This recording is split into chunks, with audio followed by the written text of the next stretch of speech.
Welcome back, friend. This is Becky Henderson with another edition of The Grip. And today we're wrapping up our three-part series, Unmasking the Imposter. Have you ever observed a young elephant that has not yet mastered control over its trunk? It's pretty funny. By years 2 or 3, an elephant has begun to get basic trunk control down, but it takes several more years before anything resembling mastery locks in. And while it might get frustrated at its limited skill while maturing into its full capabilities, I'll bet you that an elephant does not struggle with a sense of imposter syndrome along the way. But we humans do.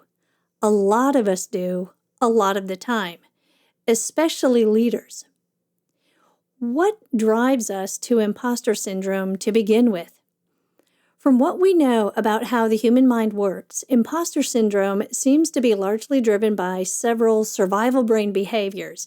And today, we're focusing on one of the most powerful of these hardwired biological drives, the avoidance of discomfort.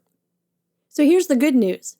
You can rid yourself of fake it till you make it for good by recalibrating your avoidance response to discomfort. And here's the catch. This avoidance response is buried deep in your subconscious brain, making it tricky to access, let alone modify.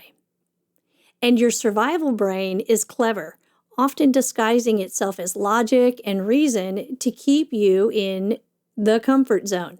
So today, we're bringing light to discomfort, this third way of being at the heart of imposter syndrome, to help you identify your own programming of discomfort avoidance. By recognizing how it operates in your life, you will be equipped to eliminate imposter syndrome once and for all. Also, I created an infographic for annihilating imposter syndrome from your life, distilling our 3 conversations of language, maturity, and discomfort into a 1-page summary. And I've linked to it in the video description below so that you can easily download it and share it with others. Recalibrating discomfort. Growth lives outside your comfort zone. Growth is inherently uncomfortable. Anytime you take on something outside of your current skill set, it will not only be initially unfamiliar and awkward, you likely won't be any good at it as well. This is what happens in the early days of choosing a new way of being. At the same time, your survival brain is genetically programmed to experience pain as a threat to your well-being. As such, it automatically interprets discomfort as an enemy. Generating a new way of being is the exact scenario that your survival brain is primed to interpret as a threat. And once triggered, your survival brain gets busy motivating you away from the threat back to the familiar safety of your comfort zone. When creating a new way of being, you will need to train yourself to move toward discomfort rather than away from it. Training yourself to see discomfort as your friend rather than your foe will empower you to stop thwarting the process of genuine growth in your life. Growth gets mistaken for pretense. One of the clever ways your survival brain will get you to avoid the discomfort of growth is to convince you that since your new way of being feels foreign and strange, it must be fake. This shows up loudly in language. I remember how awkward it felt to initially call myself a coach after 10 years of being a counselor. In my early days transitioning to coaching, every time I said, "I'm an executive coach," my mind flooded with accusations. "No, you're not." "Fraud." "You don't even have any clients." "Nobody will hire you." "You're a therapist, not a coach." All of that disempowered language was my survival brain in action, defending its old familiar programming. Had I listened to it, I would have experienced myself pretending to be someone I wasn't.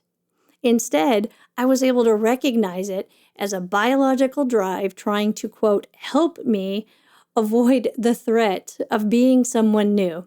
I reminded myself that in the same way a child is an immature human and not an imposter human, I was an immature coach, not an imposter coach.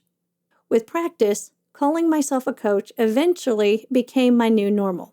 So I want you to remember, Anything that is currently normal for you is a function of practice and familiarity, not necessarily truth nor benefit.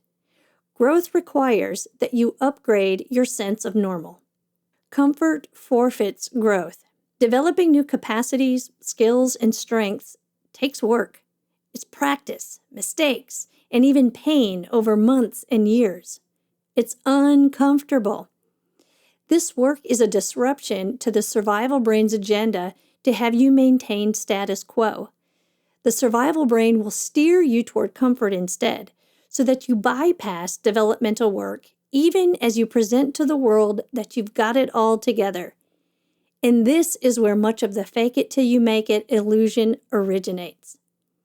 Know that every choice you make for comfort is a choice to forfeit authentic growth.